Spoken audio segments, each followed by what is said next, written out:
All right, so like I said, 1.20 parts. We're going to talk about how we blend together, how we make our sound differently, things like that. And so I'm really excited. And one of the things when Marissa and I were kind of connecting about this breakout, we had talked about, I said, I want to give everybody like I didn't print them like cards, but you can literally fold it in half and keep it with you as a reminder so you can go through these things every time that you sing to make sure that like it's kind of like a mental checklist of like, hey, I need to do this, hey, I need to do that, hey, I need to do this. Jen, did you get one? You need one? No, Is there an extra one over there? No. Okay. So I'm going to start with the blend side of things, and then Marissa's going to talk to you about the bird sounds, which is going to be super fun. And remind us, because we don't have time right now, but to tell you the story about the weed hacker. Marco. Oh, the weed hacker Marco. So we were talking about our ideas for this breakout, and like I kind of was just referencing how I used like the bird thing when I used to teach like kids choir, like how to explain change in tone, whatever. And one of hers that she came up with was a weed whacker, and she kept in the whole Marco. She was talking, but she kept stopping to, like over and over. And she kept doing it, and my brother and my son were both around. I was listening to these Marcos, and through probably 3-4 more Marcos, once they heard her doing that, through the rest of her, they were like, in the background, Rivers in the background of all the Marcos of our discussion going, And it had been 10 minutes, and I'm still marking her back, and he was still running off doing it. Rick's got it down. All right, so today we're going to talk about how we blend together as a group, and so I made it into an acronym because that's helpful to remember and blah blah blah blah. But so you can follow along, you can take notes, things like that. We've already kind of talked about this a little bit today, but as a background vocalist, that's what BGV means. Usually, you guys show up to rehearsal with your part really hammered out, right? Which is great because you need to come knowing your stuff, which is awesome. But then literally, you will sing it that way. And we had some of that even this morning where we're like, Jesus, your name is like the morning light, the one the darkness can't deny. And it reminds me a little bit of the scene from the Despicable Me movie where Groot is like, little less like a zombie. It's a little bit robotic, and I'm like, did Chad sing that or did you? Because it's not flowing at all. So we want to talk about that a little bit and think beyond memorizing your part, because accuracy is good, but it's only a portion of what you're bringing to the table. So, blend. This is an acronym for group singing. So, B is for breathe. Okay? You need to control your breathing in and out. This is really helpful, especially the song we did, Jesus Be the Name. That bridge is so wordy. I'm thinking about the words, and then while I'm thinking about the words, we would get to the Jesus, your name is like the morning light, the one the darkness can't deny, the resurrection and the life, Jesus, Jesus, your name can save your name, can heal your name, can make the storm be still, you never fail, you never fail. And by the last one, you're and if we all are doing that, you miss the start of a word or the end of a phrase, and it gets thready or whatever, and we don't want to do that. So controlling our breathing, and I actually a lot of times will mark in a chart where I'm going to take a breath. I'll put a little caret mark, just breathe here, because then I can think about it, and if I practice it that way, then I know that I will perform it that way. I hate that word perform, but you get what I'm saying for the sake of this exercise.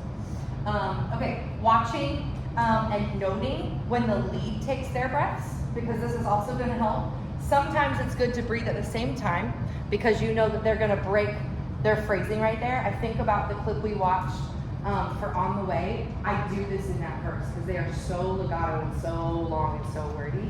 I will say, Yahweh, Alpha, Omega, you calm waves with just a whisper. Does that make sense? I take that breath there. It's helpful in that moment, everybody to breathe at the same time, so we time the lyrics the same.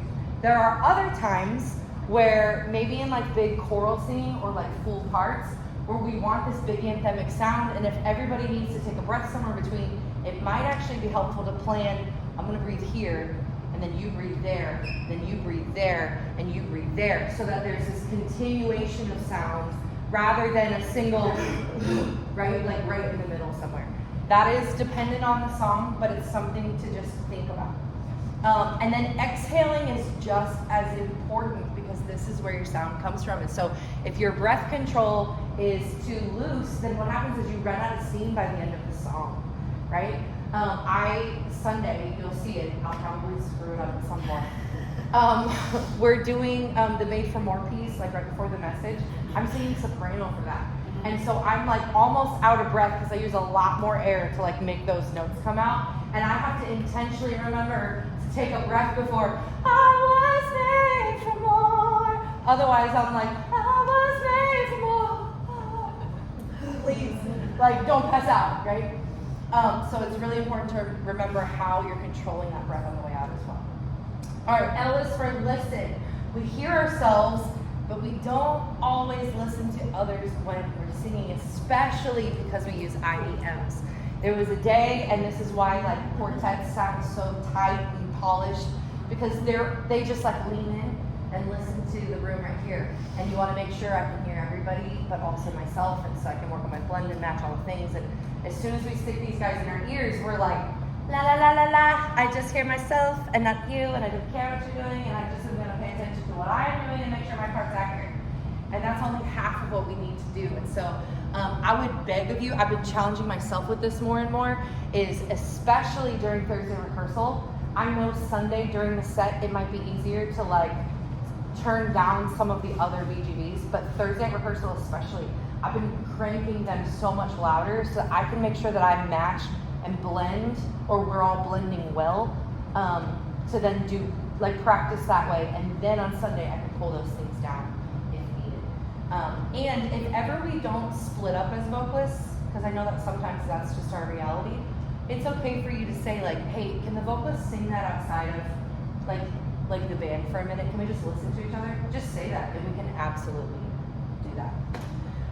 Listen for anyone else who's singing your part with you. So Rebecca brought this up in the last session, was like her and Leah, they both were like right, but there was like one little space where they split a little bit, and it creates this weird like dissonant moment. And we want to make sure that if we're doubled up with anybody, that the person I'm doubled with, we're singing the same thing.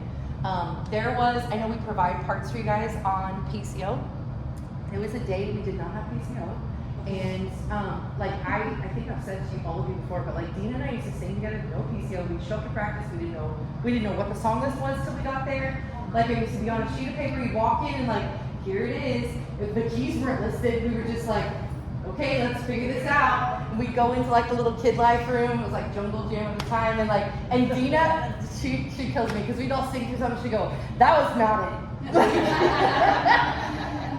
And we would have to literally go through and like, instead of singing the song at the regular like, I was made for more, we would, I was made for more, so that we could iron out where is everybody moving, and do we move together, and how does that go? And there's something about that kind of like history with one another that we have shortchanged a little bit in the process of how we do things. And technology is great. I'm here for it. I love it. But if Dina leads a song, like there are some songs like Worthy as a Lamb, or That's Why We Praise Him, right? Dina, what's the one song? Song in my heart, the song in my soul, the song I was born to sing. It's your song of freedom, now I'm free to dance again. Okay, Dina used to lead that song. We can sit in the pocket of those harmonies, because I've sung that song with her so many times in like another lifetime ago. I don't know that in this room you have spent that kind of time, because it used to be one team that played every single week. So we built up this like longevity of like singing parts together all the time. You might have only sung with the people in this room a handful of times over the last year. And so that requires your skill to be a little bit more polished, because you're gonna have to learn how to fit into not just a singular person or a singular sound, but a myriad of sounds to be able to make the blend happen. If there's differences, correct them. It's okay to be the squeaky wheel. On Thursday when I say, anybody have questions or anything, or you're not annoying, it's not weird for you to go, yo, I don't know what I'm doing right there. Or the vocalists don't know what they're doing right there, please. SOS. Let's go back through it, right? Are you hearing too much of yourself? This is something to keep in mind. Sometimes we don't sing as clear or as strong because we have so much of ourselves in our own mix. So keep that in mind. And then listen to learning the habits of the other people, not just singing your individual part. Moving on to E. E is for energy. How is the lead, the song, the dynamic changing through this song? Sometimes first verse is a little bit more chill. Then like second verse we start to bring it. Bridge is usually cooking, right? Obviously that depends on the song. It might be completely backwards. But I can't tell you how many times like I've started a verse that's like Yahweh, and someone is like Yahweh, Alpha, Omega, I'll beat you with my pitch right here. I know it. Like, this is not Broadway and it's okay. Guys, right? There's a difference, right? And then there are other times we'll sing a song like, everybody clap your hands, everybody move your feet. And I'll listen back and there's somebody who's like, everybody clap your hands, everybody move your feet. And I'm like, that's not it. That's not the song. Please don't do that. And so it's really important that we are aware of those things and how it changes from song to song or even inside of a song. There's so much power in your crescendo or your decrescendo. And what I mean by that is like greater than, less than sign. Today even, Jesus be the name, Jesus be the name, Jesus be the name. And not your pitch, because you can bend your pitch in a slide, and that's not name. That's not what we're doing. Same pitch, just grows in dynamic, right? Marissa, do that with me so that we can like in a harmony part. You sing the melody if you want. Oh, add the harmony with the crescendo? Yeah, but so Okay. you sing the melody. Sure. Okay, go ahead. Jesus be the name, Jesus be the name, Jesus be the name that gets all the glory. So there's like it can be a really powerful tool like that like draws people in and they don't even know why or how that's happening, but we know, and it can be really effective. And the same with getting quieter, right? So often we think of more, but it can be the opposite of that too. The whole song is never one dynamic, not in what we do. Hate to break it to you. So your part cannot be either. If you always sing in the same dynamic, you're probably doing it wrong. And the other thing is, here's where, again, training yourself vocally is really helpful, because if we get to a bridge and your part is, Jesus, your name is like the morning light, the one the darkness can't deny, and you have to flip, resurrection and the life, Jesus. Jesus, your name can save, your name can heal, your name can make the storm be still. You never fail, you never will, Jesus. That sound guide, we're gonna like, that part is gonna be like, it's way too much and then it's missing and then it's, what's happening? And that's where you as a vocalist have to train yourself to go, and please be mind you that when we create our parts, some of you who are a little bit more able to hear those parts on your own, you may notice that the part is not continuous. In that, I mean, sometimes we'll pull like the third above for the chorus and then give you the third below the octave up for the bridge, because that range is smaller. We do that on purpose because I know the capacity of our team, and if I said you got to sing an octave and a half in your part, most of you would be like, it gets too low or it gets too high. And there's still songs that do that, but on purpose, we've shrunk that range and had you flip intentionally so that you don't have to sing such a wide array of notes. And so if you're having that problem where you have to flip, or there's a break there, or there's a, guess what? Every female and male has, within like 3 semitones, there's like a natural break point for everybody. I could like show it to you on a grid.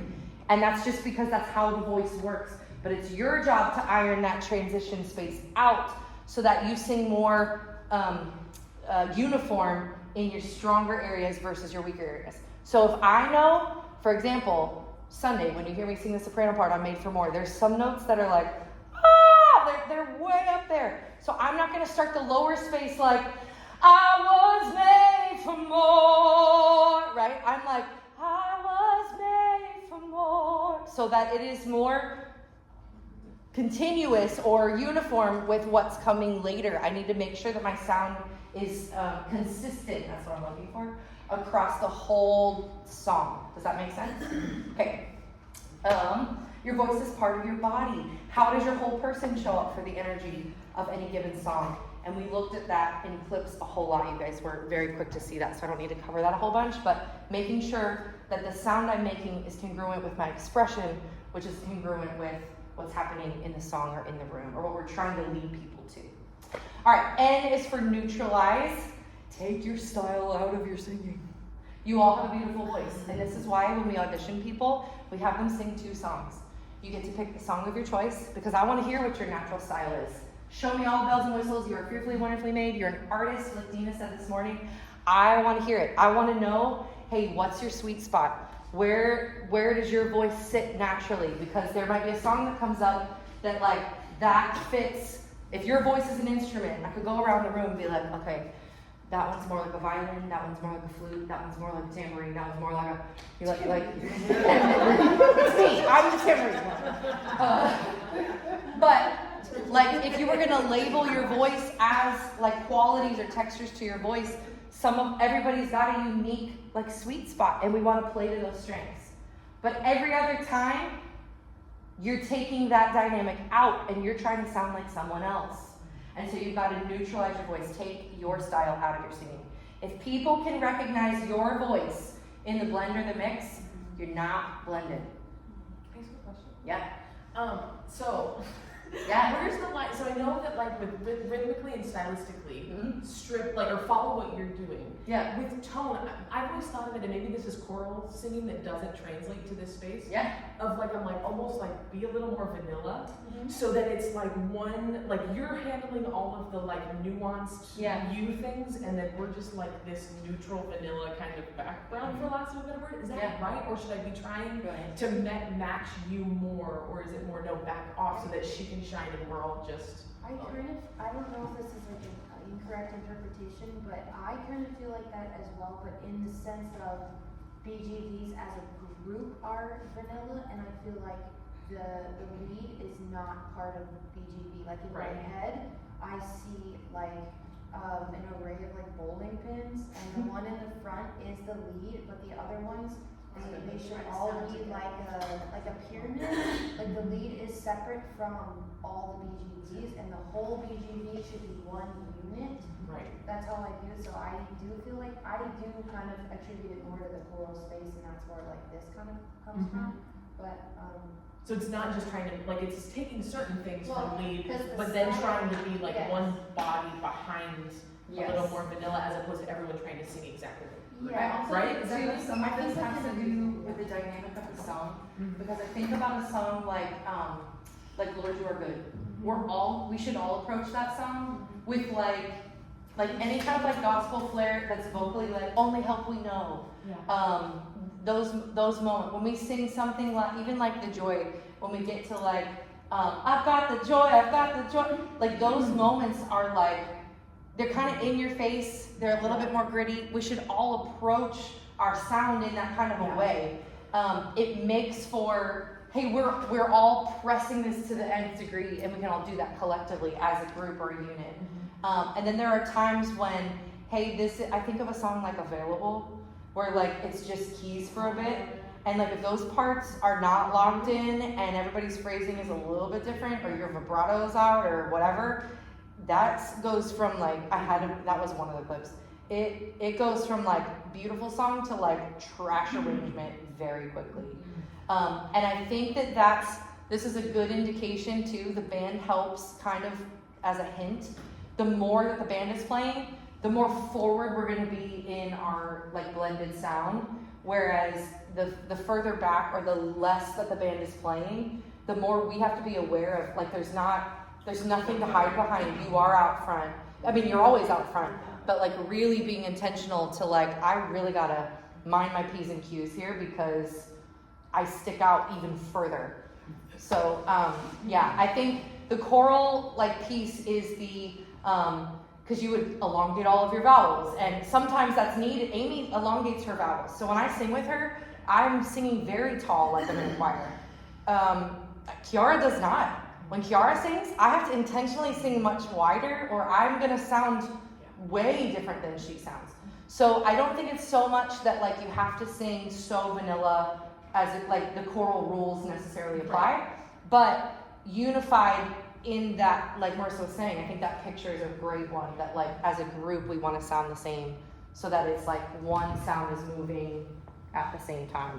Yeah, and another thing too is because we often talk about how the lead needs to be able to do their own thing while the BGB stays solid as a unit. Yeah. And if that's not blended, as soon as the BGB the lead who is the main component and voice in the mix, as soon as they go out and they start ripping, it's really exposed when you hear, Yes. whoa, they're not blended at all. But if it's like a nice pad pushing underneath what the lead is doing, that's why I kind of give it that way. Yeah. In a sense of like vanilla, in a sense, I think it's applies here is more like take your stylistic part out, like you're not doing the song. Yeah. Individual strengths, great for solos, not for BGBs. You're gonna have to learn how to correct your style with vocal technique and tools, which Marissa's gonna share with you here in just a second, to get different types of vocal tones. These are tones like the ooh in like an owl's hoot, right? So if you do, you can say ooh in your comfy voice. No, don't worry about a pitch. I know we're all worried about pitch because we're vocalists, but just say ooh, ooh, okay? And now go ooh, ooh. Like there's a tone, definite tone difference, right? It's called raising your self palate. Take your tongue, put it in front of your back of your front teeth, on the roof of your mouth. Slide it all the way back. You'll feel it go from hard, hard, hard, soft. That is your soft palate. So you lift that up. It's like when you do a yawn. That goes up. Your larynx comes down, which is like the tube in your throat. Ah. Feel that? Like if you were going to choke on a golf ball. Ah. Lowering your larynx creates taller, dopier sound. Okay? It's richer. If you feel like your voice, that's why I tell Kara all the time, drop your jaw. Because she always says, I sound like a child when I sing. Because she's wide and her larynx is high, and so she's singing really bright. Christ be magnified in me. Right? And then if Christ be magnified, let this praise arise. Automatically there's like a rich quality that happens. That's one example, right? And we're just going to share some more of these with you here in just a second. But this is where knowing those different tools and why we sing exercises on like me, me, mama, moo, or we'll say nay, nay, nay, nay, nay to get this part of your mask opened up, or we'll say whoo, whoo, whoo, whoo, whoo, because you're engaging the muscles, you're teaching the muscles how to sit in that formation, and then you can replace them with lyrics as is needed, okay? So this is where I was telling her about so there's the ooh, I love in like owl's hoot helps. I love the ree in Weed Hackers. Ree, that's very pharyngeal. I've also seen like nay and wah, right? Bratty and brassy, and that sits right here in the middle. It's like very mixed. But when I say nay, that Y at the end trips me up and I can't get any higher. So I don't love that one as much. Some people love it, so you can if that works for you. But that's why I like the ring, because it's really ring. That closed vowel helps stretch that space in my voice. And then the hey, like you're yelling at a kid. This is like chest voice all day. Yeah, if you have kids, you know. If you're a teacher, you know. You're hey, a sibling. Yeah. Hey, get over here. As soon as you do that, I know. It's like, all right. And then lastly, D is for, before, practice making one sound differently without changing your pitch. So what I mean by this is how you can play with that like bounce around of sound. And this is a great thing to do, not here, you're gonna feel so dumb. Do it alone, like in your car or your bathroom. Pick a pitch. Ah.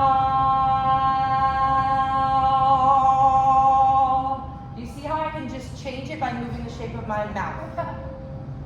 Isn't it? I know you all want to try. Go ahead. Just make a pitch. Go ahead.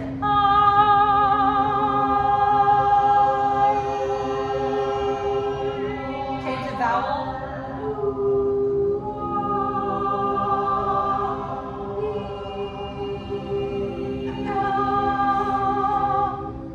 Do you see how that is? And so.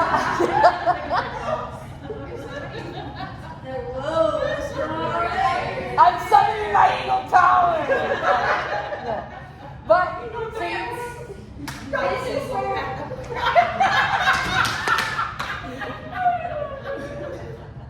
Were you doing it tonight? No. Wait. Who was that the last one tonight? Oh, I wasn't there. David, I'm gonna tell you. Becky, you were there. I think you guys been at the table. Oh. We'll talk about it later. Sorry. I love you, David. That was a girl thing. Okay. But that's where vowel modification is. Because I can sing an open vowel up high like that so much cleaner than I can So if I know that it's going to be up there, I might need to say so that I get more closure and it comes out more easily and relaxed.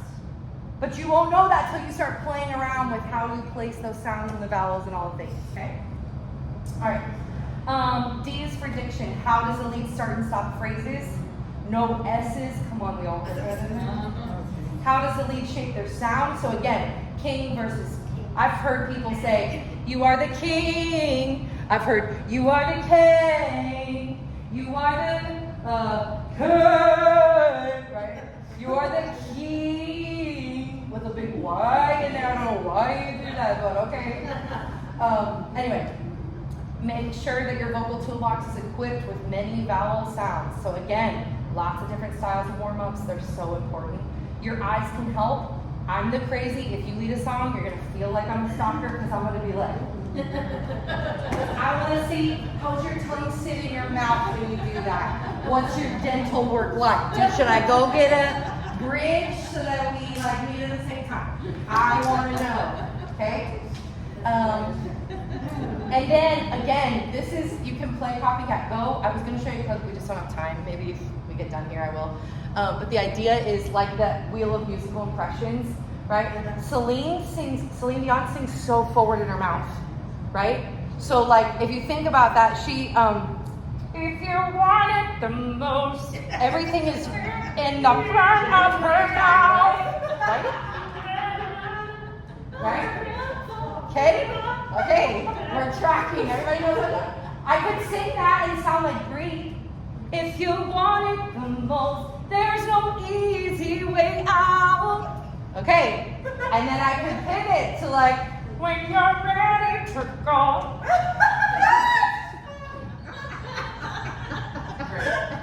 You just hear something. I'm gonna do that solo, baby. One song you can do, you're like expression of the girls. I'm singing. One day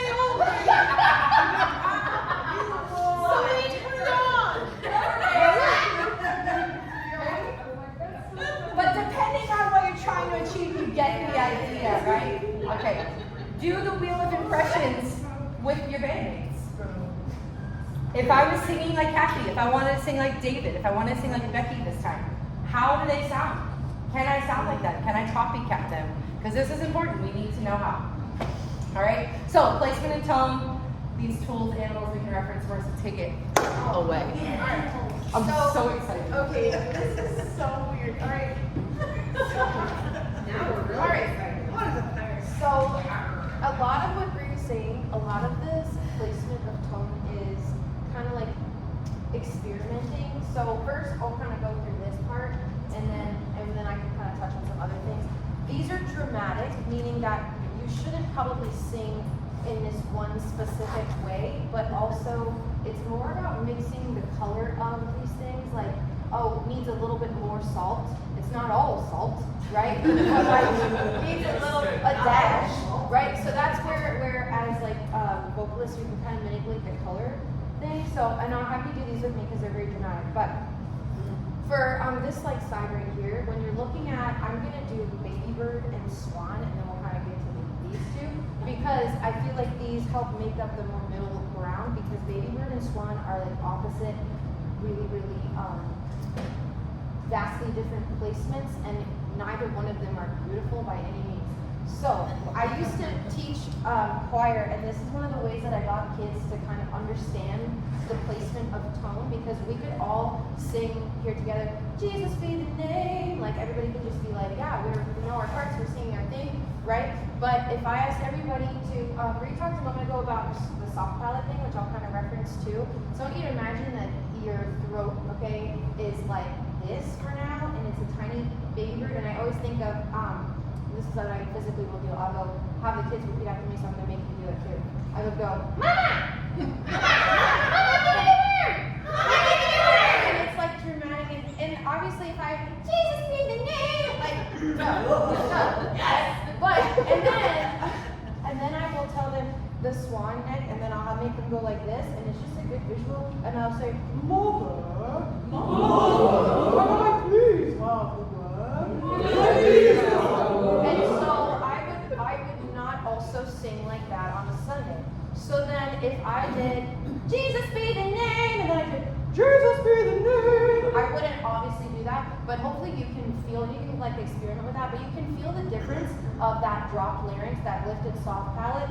And one of the things that Brie did is one of the things that I do all the time when I'm like, hey, this note, like for me, it's like F sharp, G sharp, like A, like right there is like F, G, that little like quad. Every female's now. And it's just like a break. And so, and if I'm over the break, like right there, a lot of times I'll have to kind of experiment with the different sounds. So weed whacker, or that like really nasally sound, I use like wah all the time. If I'm having trouble, like, and it's cracking, it gets all the, like for me right there, it gets all the, I would go, why, I figured out the glory, until I felt like I liked it was clarity of it, or like the tone, even as a lead, right? But then becomes the skill of like matching with BGBs, but I think it's interchangeable as like the lead vocalist and as a BGB, but the biggest thing I listen to as like BGB, like listening to other BGBs sing, I think that like diction is a really easy one to fix right away. Like, hey, everybody drop your S, check, no problem, right? Hey, everybody make sure you're enunciating the T at the same time, or the rhythm, great. But tone is, I think, the biggest place where we could grow as blending and like in a unit as BGBs. And I spoke about this a minute ago, but the lead vocalist kind of should be able to trail off, and what's left underneath is one cohesive sound. And when they do that, that's so satisfying. And especially if you've heard like a track that does that, and you can hear those BGBs in the back, you don't hear anybody sticking out. And so the pirate is that more that chesty, right? Yeah. Like chesties are. Which one's first? It came out right there.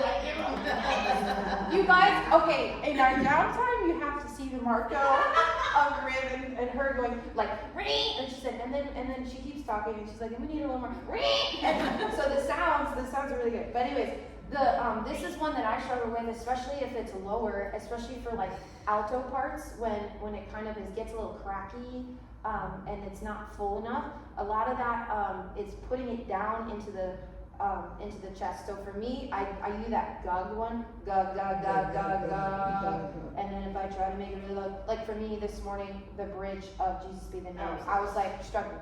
And I said that to a few of you, I was just like, yeah, they were like, did you change the melody? Did I get the melody wrong? I'm like, no, I changed the melody because I can't hear or I can't sing that one. So that's one of those places where if you feel like it's weak, like, Jesus, try to sing along. Jesus, your name is like the morning. Like there it's a little thready. So I would ga ga ga ga ga ga ga. Jesus, your name is like, and I would put the words back on, if that kind of makes sense. So those are some tools to get a different tone. But then becomes the challenge of, okay, how do I make sure I don't stick out of the blend? Does my voice match what's going on? For example, like when I sing with Claudia, like Claudia has that powerhouse voice, like I have to have a little bit more of a forward tone and less like airy and bright to sing with her and just to match her, especially as melody on melody. But then I feel like we've done a really good job as a team growing in, hey, I know my part, like I know the notes, cool. But the tone placement is really what makes or breaks the blend of like being like really in unity in that sound. And so one of the tools that I think is like, so these things are dramatic ends of every spectrum, if that kind of makes sense. But and there's some tips on here too of like, hey, my notes are too breathy, or hey, I'm too nasally. And so when I had this with my students, and then I could hear them start, I could hear that gets all that like coming out. That I'm like, no, you need a spoonful more swan in there, and then they kind of understand, and that's kind of just like an easy way to think of like I'm just gonna add a dash more of this, or just like, because then we really want to think about it as you don't have to sing this one way all the time, or you don't, like, even in different songs as a lead vocalist, I will adjust what's needed, if that kind of makes sense. And then I was actually going to do one of the things that Bree did too, which is singing on the same pitch and then adjusting the vowel is really, really helpful. So matching vowels is one, but you kind of want to think about like the darkness of the tone too. So everybody can do, when we do on the one note, we can change the vowel like from brightest to darkest, like so I changed the vowel, but I didn't change my tone. So I could just stay on the same vowel. Like if I just chose ah, I could then manipulate the tone and go more wah and more swan, and then you can kind of play around with it. Ah, like I'm way up here, and then oh, like more deep. If that kind of makes sense. And then so it's really gonna have to be experimenting with different colors. I like to think of it as like a painting. And if you just like threw a splotch of hot pink and called it like, yeah, we did it, that would not probably look good, right? So hopefully that kind of makes sense. And these are like, again, more just references to like start in that place, like start with Baby Bird, or start with your voice and say like, where am I naturally falling? And then what can I add a little bit more of to sound like this person, or even just on your own, like let me just try singing this like Bree would sing it, or let me just try singing this in all swan voice, even though I wouldn't naturally sing it like that, because then what needs to happen is I need to be able to change my tone, adapt to what's happening. Otherwise we get that week after week of like, oh, I can hear Sarah, I can hear Kathy, I can hear Amy, and do they all sound beautiful? Yes, but I can hear every voice. Does that make sense?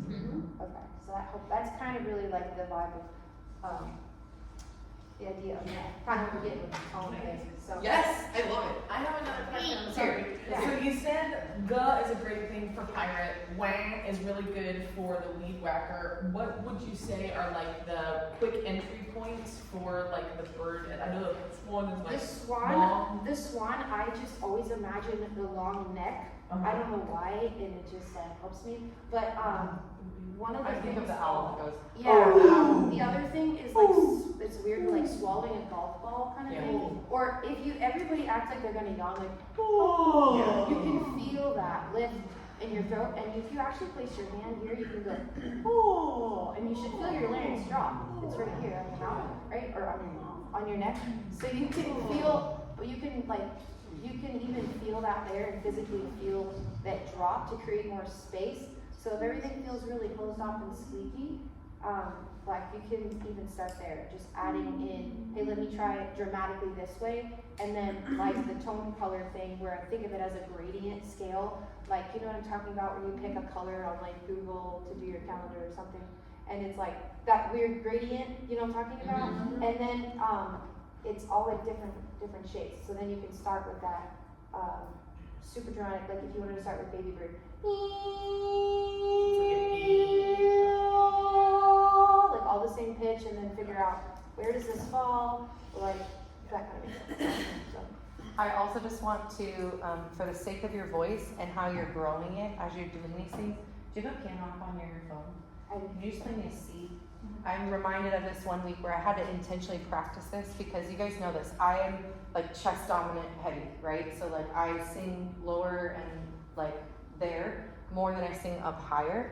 And there was a week for ministry time, we were in the key of C, and I wanted to do Hungry Falling on My Knees, and I knew that was gonna be like screamo. So I'm falling on my knees is where it was. And listen to the difference because I'm falling on my knees. That falling on head voice, okay? But I needed to get, it's called closure or vocal clarity. There's a difference. So I had to goo, goo, goo, goo, goo. Goo, goo, goo. So now the difference is falling on or falling on my knees. Do you hear the clarity difference? Like clean versus breathy. And the one is falsetto versus head voice, right? So when you're practicing all these different sounds or pitches or things, that's where vowel modification comes in, because I shouldn't have to. There will be times you do because of where your skill is limited right now. But instead of singing that part, your name is the highest, your name is the greatest, your name stands above them all. It's a lot of air, and it's thready, it loses its power. It doesn't have to be as loud. I promise you, if you look at a dB meter, it's probably louder, even though it doesn't feel louder to you because of where it's resonating. But your name is the highest, your name is the greatest, your name stands above them all. Like, you can get so much more clarity and power by just making sure that it's called chord connection. So making sure that your tone is not, even when you do bubble drills, a lot of people will do and get like light and bright and wide. Keep them dopey. Keep them as tall as you can, because that's stretching out this part of your voice to reach those spaces with more ease and accuracy. It's healthier for your chords rather than. Another tool that I use, which I might have shared, I think it was with Beth maybe at one time, but to get the chord closure or find the placement, I'll go hum, and then like open up to the vowel. Yeah. Because then you're getting the pressure and the sound that you want, and it's just like a NG sound, and then the brightest vowel, which is E, and then opening up to whatever it is. Like, if that makes sense. I hope this is helpful. Yes. We're going to walk into the prayer session now. You'll find your chair with your name on it. They are in some sort of alphabetical order. I can't guarantee where they start. But if you see the letters, you'll know whether to walk left or right, up or down, kind of thing. By cursing.